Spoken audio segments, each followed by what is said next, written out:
warahmatullahi wabarakatuh. Saya Ana Indianti dari kelas 5B ingin menyampaikan materi kelompok 1, yaitu yang pertama definisi bahan ajar, fungsi bahan ajar, kedudukan dan pentingnya bahan ajar. Yang pertama yaitu apa sih bahan dan ajar itu? Bahan ialah segala sesuatu yang dapat dipakai atau diperlukan untuk tujuan pembelajaran tersebut. Sedangkan ajar, petunjuk yang diberikan kepada orang supaya orang tersebut tahu atau mengetahuinya. Itu bahan ajar itu unik dan spesifik. Uniknya itu seperti apa? Uniknya artinya bahan ajar tersebut hanya dapat digunakan oleh audien untuk proses pembelajaran tertentu. Spesifik isi bahan ajar tersebut dirancang sedemikian rupa hanya untuk mencapai tujuan tertentu. Nah, lalu bagaimana sih cara membedakan mana yang bukan bahan ajar dan mana yang bahan ajar? Bahan ajar biasanya dilengkapi dengan pedoman siswa dan pedoman untuk guru menggunakan bahan ajar yang sudah dikembangkan. Contohnya buku, modul, brosur, dan lembaran kerja siswa seperti LKS. Sebelum menyusun pengembangan bahan ajar terlebih dahulu, pengajar harus memiliki dasar pengetahuan dan mengetahui bahan ajar yang diajarkan.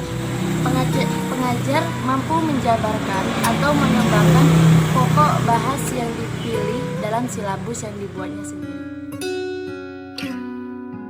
Baiklah, saya akan menjelaskan fungsi bahan ajar. Menurut Prastowo, ada dua klasifikasi utama pembagian fungsi bahan ajar, yaitu menurut pihak yang memanfaatkan bahan ajar dan menurut strategi pembelajaran yang digunakan. Pertama, menurut pihak yang memanfaatkan bahan ajar, terbagi menjadi dua, yaitu fungsi bahan ajar bagi guru. Seperti apa? Yang pertama itu ada menghemat waktu dalam mengajar. Yang kedua, mengubah peran guru dari seorang pengajar menjadi fasilitator. Yang ketiga, meningkatkan proses pembelajaran menjadi lebih efektif dan interaktif.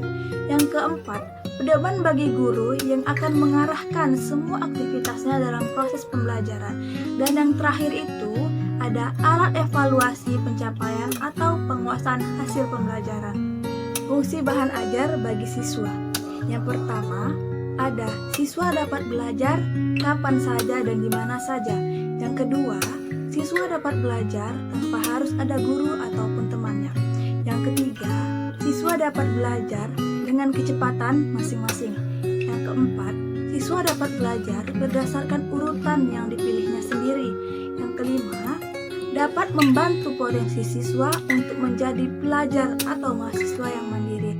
Dan yang terakhir, ada pedoman bagi siswa yang akan mengarahkan semua aktivitasnya dalam proses pembelajaran.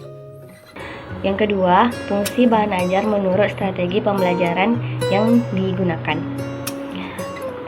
Dibagi menjadi tiga, yaitu yang pertama, fungsi bahan ajar dalam pembelajaran klasikal. Pembelajaran klasikal itu adalah pembelajaran secara bersama-sama di dalam kelas. Nah, fungsinya itu yang pertama, sebagai satu-satunya sumber informasi serta pengawasan dan penggalian dalam proses pembelajaran. Nah, yang kedua itu sebagai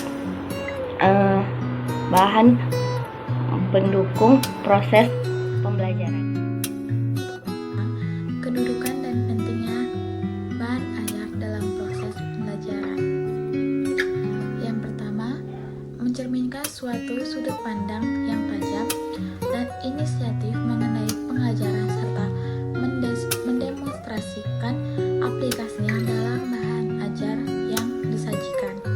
Dan yang kedua adalah menyajikan sumber pokok masalah yang kaya, mudah dibaca, dan bervariasi sesuai dengan minat dan kebutuhan para peserta didik. Dan yang ketiga yaitu menyediakan sumber yang tersusun rapi dan bertahap.